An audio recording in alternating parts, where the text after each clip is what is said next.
વિદ્યાર્થીઓ પ્રશ્ન નંબર લીથામાં જોઈએ તો 6.1 આપેલું છે બરાબર. એટલે પ્રશ્ન જે છે એ 2 વાર 6 ને એ રીતના આવે છે, એટલે અહીં મેં પ્રશ્ન નંબર આપેલા નથી. લીથાની અંદર જોઈ લેવું ખાસ. પ્રશ્ન નંબર ન ખબર પડે તો પ્રશ્ન જે છે એ વાંચી જવો બરાબર. પ્રશ્ન એવો છે, ક્ષેત્ર અને સ્થિતિમાન વચ્ચેનો સંબંધ. ક્ષેત્ર એટલે વિદ્યુત ક્ષેત્ર અને સ્થિતિમાન એટલે વિદ્યુત સ્થિતિમાન વચ્ચેનો સંબંધ. આ એક છેલ્લે આપણને એક એવો સંબંધ મળે છે કે એમાં વિદ્યુત ક્ષેત્ર આવે છે અને એની અંદર સ્થિતિમાન આવે છે. એક આકૃતિ આપણે આપેલી છે, એમાં 2 સમસ્થિતિમાન પૃષ્ઠ લીધેલા છે. એક પૃષ્ઠનું નામ એ આપેલું છે ને એકનું નામ બી. આ ઓરેન્જ જે છે એ નીચેનું એક પૃષ્ઠ છે અને આ બ્લુ જે છે વાદળી બરાબર, એ એક ઉપરનું પૃષ્ઠ છે. એક નીચે એક એની ઉપર બરાબર. એટલે ઉપર નીચે આપણે આ જે વ્યૂ આપેલો છે એ સાઈડ વ્યૂ આપેલો છે. એ નીચેનું પૃષ્ઠ, બી ઉપરનું પૃષ્ઠ. એ અને બી બે સમસ્થિતિમાન પૃષ્ઠો છે કે તેના પરના કોઈ પણ બિંદુ પાસે ગઈકાલે ગયા લેક્ચરની અંદર આપણે જે ભણી ગયા તે પ્રમાણે એવું પૃષ્ઠ લેવાનું કે દરેક બિંદુએ સ્થિતિમાન સમાન હોય. એટલે બે જે પૃષ્ઠ આપેલા છે એ કેવા છે? સમસ્થિતિમાન પૃષ્ઠ આપેલા છે. અહીંયા સૌપ્રથમ પહેલો ટોપિક એવું આપેલો છે કે નજીક બે સમ પૃષ્ઠ સપાટી એ અને બી પર સ્થિતિમાન અનુકરણ વી અને વી પ્લસ ડેલ્ટા વી છે. એટલે આ એની સપાટી પર સ્થિતિમાન છે વી છે. હવે આપણે કાલે કીધું હતું ગોળાકાર પૃષ્ઠ હતું, નજીક સ્થિતિમાન વધુ હોય, આગળ જતા સ્થિતિમાન ઘટતું હોય, એ સ્થિતિમાનનો બે પૃષ્ઠ વચ્ચેનો કંઈક શું મળે? ફેરફાર મળે. આ નીચેના પૃષ્ઠ પાસે સ્થિતિમાન આપણે ધારી લઈએ, ધારો કે વી જેટલું છે. એની ઉપર જે એક પૃષ્ઠ આપેલું છે એમાં સ્થિતિમાનનો ધારો કે વધારો થયો. કેટલો વધારો થયો? ડેલ્ટા વી જેટલો વધારો થયો બરાબર. એટલે સૂક્ષ્મ સ્થિતિમાનનો વધારો. એટલે બે સમાન નથી હોતા. એટલે ત્યારે આપણે કાલે એ કીધું હતું, એક પૃષ્ઠના કોઈ પણ બિંદુ પાસે સ્થિતિમાન એક સમાન હોય છે, અલગ અલગ પૃષ્ઠ માટે સ્થિતિમાન કેવા હોય છે? અલગ અલગ. એટલે આનું વી ધાર્યું અને આનું કેટલું લીધું? વી પ્લસ ડેલ્ટા વી. હવે ડેલ્ટા વી એ ઈ ની દિશાનો વી નો ફેરફાર છે. અહીંયા ચોખવટ કરી નાખી. ડેલ્ટા વી શું છે? તો કે વિદ્યુત ક્ષેત્ર નીચેથી આમ ઉપર તરફ છે. એટલે જો અહીં દર્શાવી દીધું આપણે બરાબર. ઈની દિશાનો વીનો ફેરફાર.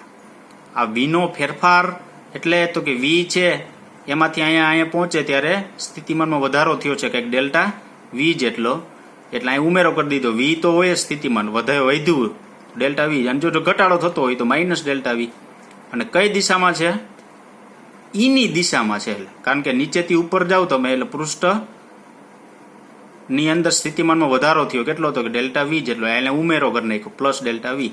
એટલે ડેલ્ટા વી એ શું છે? તો કે ઈની દિશામાંનો વીનો ફેરફાર. જો આ વિધાનમાં ખબર ન પડે તો શું યાદ રાખવાનું? બે પૃષ્ઠ વચ્ચેનો સ્થિતિમાનનો ફેરફાર ડેલ્ટા વી જેટલો છે. બસ પૂરું, સિમ્પલ. ખ્યાલ આવ્યો બરાબર. બીજી વસ્તુ, બે પૃષ્ઠ, આ પી બિંદુ જે છે ને બી પૃષ્ઠ પરનું બિંદુ છે. નીચેનું પૃષ્ઠ નહીં, ઉપરનું જે પૃષ્ઠ આપેલું છે ને એમાં એક બિંદુ ધારી લીધું પી. નીચેના પૃષ્ઠથી ઉપરના પી બિંદુ સુધીનું અંતર એટલે બે પૃષ્ઠ વચ્ચેનું અંતર કેટલું લીધું? ડેલ્ટા એલ જેટલું લીધેલું છે બરાબર. ફેરફાર ડેલ્ટા વી સ્થિતિમાનનો, બે પૃષ્ઠ વચ્ચેનો અંતર કેટલું? તો કે ડેલ્ટા વી જેટલું. આગળ જોઈએ, ચોખવટ કરેલી છે. પી બિંદુ બી ની સપાટી પર છે. એટલે આ બી ની સપાટી પર પી બિંદુ છે.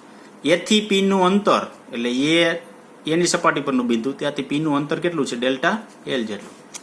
હવે શું કરવાનું છે? હવે ખાસ ધ્યાન રાખજો. આપણે જે અહીંયા ગણતરી જે કરેલી છે એ આપણા લીથાની અંદર થોડીક ટૂંકી આપેલી છે, એના કરતાં કંઈક અલગ પ્રકારની છે બરાબર. એમાં ડાયરેક્ટ આપણે સૂત્ર આપેલા છે, અહીં થોડુંક ડિટેલમાં સમજાવેલું છે. એકમ ધન વિદ્યુત ભારને ડેલ્ટા એલ રેખા પર ઈની વિરુદ્ધ ગતિ કરવું પડતું કાર્ય. એટલે ધારો કે પી બિંદુ પાસે એકમ ધન વિદ્યુત ભાર છે, ઈ ઉપર તરફ છે, એની ઉપરથી નીચે તરફ ગતિ કરવા માટે કરવું પડતું કાર્ય. આ એટલા માટે લીધેલું છે કે આપણે જે આગળના ટોપિકમાં એવું હતું કે એકમ ધન વિદ્યુત ભારને વિદ્યુત ક્ષેત્રની વિરુદ્ધ કરવું પડતું કાર્ય. કારણ કે વિદ્યુત ક્ષેત્ર આમ હતું આપણું ધન વિદ્યુત ભાર માટે, અને એની કેવા આવતા હતા? વિરુદ્ધ. તો અહીં વિદ્યુત ક્ષેત્ર ઉપર છે તો એના કેવા આવે છે? ઉપરથી આપણે નીચે તરફ, આ દિશાની અંદર આમ નીચે તરફ આવી છે. કરવું પડતું કાર્ય લેવાનું છે. તો અહીંયા એવું કીધું, એકમ ધન વિદ્યુત ભારને ડેલ્ટા એલ રેખા પર. ડેલ્ટા એલ એટલે આ પી થી આ રેખા ઉપર આવવાનું, અહીંયા આવવાનું બરાબર. ઈની વિરુદ્ધ દિશામાં ગતિ કરવા. ઈ ઉપર તરફ છે, એની કેવું આવવાનું? એને વિરુદ્ધ દિશામાં ગતિ કરવા. કાર્ય એટલે આપણને ખબર છે બળ ગુણ્યા શું લખાય? સ્થાનાંતર. બળ કેટલું? જો ક્યુ વિદ્યુતભાર ઈ વેક્ટરની વિરુદ્ધ દિશામાં ઉપરથી નીચે તરફ આવતો હોય તો બળ જે છે એ Q into E vector cross delta into L, એટલે આટલું બળનું સૂત્ર ક્યુ ઇન્ટુ ઈ. જો ક્યુ વિદ્યુતભાર અહીંથી એકમ ધન છે એટલે આપણે અહીંયા આગળ 1 કુલમ લખી નાખ્યું, ક્યુ બરાબર 1 કુલમ. ડેલ્ટા એલ જેટલું સ્થાનાંતર કરવાનું એટલે બળ ગુણ્યા સ્થાનાંતર થયું. આ ક્રોસ છે તમે કાઢો એને, સોરી અહીં ડોટ આવશે, ગુણાકાર છે ને બરાબર, અહીં ડોટ આવશે. ઓમ આ ગુણાકારની નિશાની, ક્રોસ નથી, અને અહીં શું આવશે? ડોટ. ડોટ કાઢો એટલે શું મળે? કોસ. હવે કોસ તમે લેવા જાઓ ને, હવે જો અહીંયા ચોખવટ કરી નાખી, એકમ ધન વિદ્યુતભાર માટે ક્યુ બરાબર 1 કુલમ મૂકો એટલે ઈ ક્રોસ ડેલ્ટા એલ, સોરી ઈ ડોટ ડેલ્ટા એલ એવું વધશે. એટલે અહીંયા mode of E vector delta L cos theta એવું થશે, બરાબર. કોસ થીટા થશે તો ઈ અને ડીએલ વચ્ચેનો ખૂણો કેવો છે? ડી અને ડીએલ બે એક જ દિશામાં છે, એક જ દિશામાં હોય. જો અહીંયા આ ડેલ્ટા એલ ની દિશા અને ઈ ની દિશા એક જ દિશામાં હોય, બરાબર. તો શું થશે? cos 0. cos 0 એટલે શું થાય? 1. એટલે અહીં લખાય ઈ ઇન્ટુ ડીએલ. જો વિરુદ્ધ દિશામાં તમારે લેવી હોય તો કઈ વાંધો નથી, પણ આપણે અહીં નિશાની જ ઓલરેડી વિદ્યુત ક્ષેત્ર ધન દર્શાવેલું છે, બરાબર. એટલે માઇનસ લખો કે ન લખો એમાં કઈ ફેર પડશે નહીં. એટલે આપણે ખાલી કહી દેવાનું બે એક દિશામાં છે તો વિરુદ્ધ દિશામાં છે, એટલે કા 0 કા 180 મૂકો તો માઇનસ આવે, 0 મૂકો તો 1 આવે. એટલે આપણે અહીંયા ડાયરેક્ટ શું લખી નાખ્યું? ઈ ઇન્ટુ ડેલ્ટા એલ. તો ક્યુ ઈ ડેલ્ટા એલ છે, માં 1 મૂકવાનું, ઈ ઇન્ટુ શું વધ્યું? Delta L. આગળ જાઓ. કાર્ય ડબલ્યુ બરાબર ડેલ્ટા વી સ્થિતિમાનના તફાવત જેટલું હોય છે, જે આગળ આપણે ભણી ગયા. કાર્ય કેટલું હોય છે? વિદ્યુત સ્થિતિમાનના તફાવત જેટલું હોય છે. તેથી વિદ્યુત સ્થિતિમાન કાર્ય બરાબર ડેલ્ટા વી બરાબર શું લખાય? વી એ માઇનસ વી બી. શું કામ? તો કે બી ઉપરથી એ પર આવે, બી થી એ પર આવતું હોય તો અંતિમ આ થાય, પ્રારંભિક આ થાય, તો અંતિમ માઇનસ પ્રારંભિક એટલે વી એ માઇનસ વી બી. હવે કાર્ય જે છે એ અહીંયા કાર્ય E vector mod of E vector into delta L મળી ગયું, મૂકી દીધું. વી એટલે તો કે એની સપાટી ઉપરનું સ્થિતિમાન કેટલું? વી. અને બી ની સપાટી ઉપર સ્થિતિમાન કેટલું? વી પ્લસ ડેલ્ટા વી. એટલે બેની કિંમત મૂકી. વી એટલે વી અને વીબી એટલે minus V plus delta V. ગુણાકાર કરો અંદર એટલે આ માઇનસ થઈ જાય, આ બે કેન્સલ થઈ જાય, વધ્યું શું? Minus delta V. હવે ડેલ્ટા વી ઋણ હોવાથી અહીંયા આપણે ડેલ્ટા વી કેવું મળ્યું? ઋણ મળ્યું, બરાબર. કારણ કે ઉપર જતા તમે અહીંયા એવું કીધું એ થી બી સુધી જાઓ ને તો તમે સ્થિતિમાનમાં વધારો થાય છે, કેટલો? ડેલ્ટા વી જેટલો. તો વ્યવહારે છે કે ઉપરથી નીચે તમે આવો તો એટલો સ્થિતિમાનમાં શું થાય? ઘટાડો. એટલે અહીંયા હંમેશા ઉપરથી નીચે જ આવ્યા આપણે બી થી એ સપાટી ઉપર, એટલે ડેલ્ટા વી આપણે કેવો મળે? ઋણ જ મળે. હવે ડેલ્ટા વી બરાબર તમે mod of minus delta V લખી શકો, બરાબર. શું કામે? ડેલ્ટા વી જે છે ને આપણે માઇનસ ડેલ્ટા વી મળે છે એવું કીધું, એટલે આવું થાય. હવે ખાલી ડેલ્ટા વી તમે રાખો તો આ માઇનસ સામે વહી જાય, એટલે માઇનસ શું થઈ ગયું? Delta V. તો આ આપણી પાસે શું છે? ડેલ્ટા વી છે કે નહીં? એ આ મળ્યું કે નહીં? એની જગ્યાએ તમે મોડ ઓફ શું લખી શકો? Delta V. તો mod of delta V, delta L અને ઈ વેક્ટર. અહીં તમે લખો મોડ ઓફ ડેલ્ટા વી, તો આ ઈ ને કરતા કરો, ડેલ્ટા એલ ક્યાં વી આવે? છેદમાં, બરાબર. તો ઈ વેક્ટર બરાબર ડેલ્ટા વી ના છેદમાં ડેલ્ટા એલ. તો આ વિદ્યુત ક્ષેત્ર આવી ગયું, આ શું આવી ગયું? વિદ્યુત સ્થિતિમાન આવી ગયું. આ બે વચ્ચેનો સંબંધ દર્શાવતું સમીકરણ યાદ રાખજો ખાસ, બરાબર. આ ડેલ્ટાની જગ્યાએ ઘણીવાર આ રીતનું હોતું સ્ટેપ હોય છે, ઈ બરાબર del V by del L, અથવા ઈ બરાબર ડીવી બાય ડીએલ, બરાબર. ટૂંકમાં વિદ્યુત ક્ષેત્ર એટલે એવું કહેવાય વિદ્યુત સ્થિતિમાનનો ફેરફાર, અંતરના ફેરફારનો ગુણોત્તર. અથવા એવું કહેવાય કે એકમ લંબાઈમાં વિદ્યુત સ્થિતિમાનમાં થતો ફેરફાર એ શું દર્શાવે? વિદ્યુત ક્ષેત્ર. એટલે વિદ્યુત ક્ષેત્ર અને વિદ્યુત સ્થિતિમાનનો સંબંધ દર્શાવતું સમીકરણ પ્રાપ્ત થયું. નિષ્કર્ષ બે મળે છે છેલ્લે.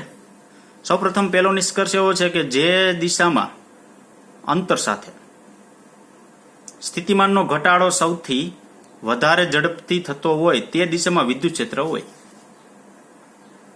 ધારો કે ઉપરથી નીચે તરફ જાઓ તો ધારો કે આપણને ખબર છે કે આગળ જતા વિદ્યુત ક્ષેત્ર એક સમાન હોય તો કઈ વાંધો નહીં, આગળ જતા વિદ્યુત ક્ષેત્રમાં ઘટાડો થતો હોય તો ઘટાડો થતો હોય તો સ્થિતિમાન અહીં અલગ મળતું હોય ને આ જગ્યાએ સ્થિતિમાન કેવું મળતું હોય? અલગ. જે દિશામાં અંતર સાથે, ધારો કે નીચેથી ઉપર ગયા એટલે કંઈક અંતર થયું કે નહીં, સ્થિતિમાનમાં ઘટાડો સૌથી વધારે ઝડપી થતો હોય. ઉપરથી નીચેથી ઉપર જાવ તે દિશામાં સ્થિતિમાનમાં ઘટાડો કેવો થાય છે? સૌથી વધારે ઝડપથી થતો હોય, તો તે દિશામાં વિદ્યુત ક્ષેત્ર હોય. આમાં સમજવું થોડુંક મુશ્કેલ છે, હું તમને સાઈડમાં સમજાવું.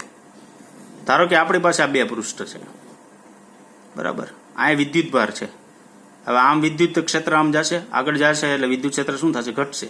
કારણ કે અહીંયા વિદ્યુત ક્ષેત્ર રેખાઓ જે છે ને ગીતતા અહીંયા નજીક જેમ હોય એમ કેવી હોય છે? વધારે હોય, બરાબર. આગળ જાશો એમ ઘટશે.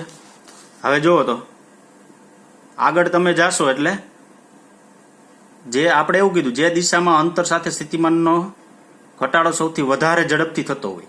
હવે અંતર સાથે ઝડપથી ઘટાડો થતો હોય એટલે તો કે આપણી પાસે સૂત્ર આવશે V બરાબર KQ/R. તમને ખબર છે કે જેમ અંતર વધે એમ V શું થાય? ઘટે.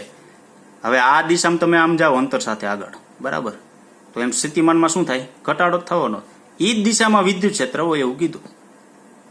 એટલે અહીં ટોપિક શું થયો? જે દિશામાં અંતર સાથે સ્થિતિમાનનો ઘટાડો સૌથી વધારે ઝડપથી થતો હોય તે દિશામાં વિદ્યુત ક્ષેત્ર હોય છે. જે દિશામાં અંતરનો વધારો કરવાથી સ્થિતિમાનમાં જે દિશામાં અંતર સાથે સ્થિતિમાનનો ઘટાડો, અંતર સાથે સ્થિતિમાન ઘટાડો એટલે તો કે અંતર તમે વધારો સ્થિતિમાન ઘટે, R વધે V ઘટે, સૌથી વધારે થતો હોય તે દિશામાં વિદ્યુત ક્ષેત્ર હોય. તો આમ જાવ ને એમ અંતર તો વધે જ છે, સ્થિતિમાન શું થાય? ઘટે. તે જ દિશામાં શું લેવાનું? વિદ્યુત ક્ષેત્ર લેવાનું, બરાબર. આ પહેલો નિષ્કર્ષ નીકળ્યો. બીજો શું છે? કોઈ બિંદુએ આ વિદ્યુત ક્ષેત્રનું માન એટલે આ E સમસ્થિતિમાન પૃષ્ઠને લંબ દિશામાં એકમ સ્થાનાંતરિત સ્થિતિમાનના ફેરફારના માન જેટલું હોય છે. એકમ સ્થાનાંતર દીઠ કીધું. એકમ સ્થાનાંતર એટલે કે એકમ અંતર કીધું એટલે છેદમાં આવ્યું, અને સ્થિતિમાનના ફેરફાર જેટલું હોય છે, અથવા એકમ લંબાઈમાં થતા ફેરફાર સ્થિતિમાનના ફેરફાર જેટલું વિદ્યુત ક્ષેત્ર હોય છે, અથવા એકમ લંબાઈમાં થતા વિદ્યુત સ્થિતિમાનના ફેરફારને શું કહેવાય? વિદ્યુત ક્ષેત્ર કહેવાય. તો કોઈ બિંદુએ આ વિદ્યુત ક્ષેત્રનું માન એટલે મોડ ઓફ E વેક્ટર લખ્યું, સમસ્થિતિમાન પૃષ્ઠ ને લંબ દિશામાંનો, કારણ કે આ સમસ્થિતિમાન પૃષ્ઠ છે ને એની લંબ વિદ્યુત ક્ષેત્ર લેવાનું. લંબ દિશામાંનો એકમ સ્થાનાંતર દીઠ એની દિશામાં જ શું થાય છે? સ્થાનાંતર થાય છે. એટલે આ એકમ સ્થાનાંતર એટલે એકમ લંબાઈ તમે છેદમાં લીધી. સ્થાનાંતર દીઠ સ્થિતિમાનના ફેરફારના માન જેટલું હોય છે. સ્થિતિમાનના ફેરફારનું માન, કારણ કે સ્થિતિમાનનો ફેરફાર જે છે ને એ તમે મોડમાં મૂક્યો છે, બરાબર, માન જેટલું હોય છે. એટલે જે સૂત્ર જે છે ને તેના ઉપરથી આપણે આ બીજો નિષ્કર્ષ લેવાનો છે. પ્રશ્ન બરાબર યાદ રાખજો વિદ્યાર્થીઓ. ક્ષેત્ર અને સ્થિતિમાન વચ્ચેનો સંબંધ અથવા વિદ્યુત ક્ષેત્ર અને સ્થિતિમાન વચ્ચેનો સંબંધ જે આપણા લિખાણની અંદર જોવામાં આવે તો 6.1 છે, ખાસ નોંધ લેવી, બરાબર.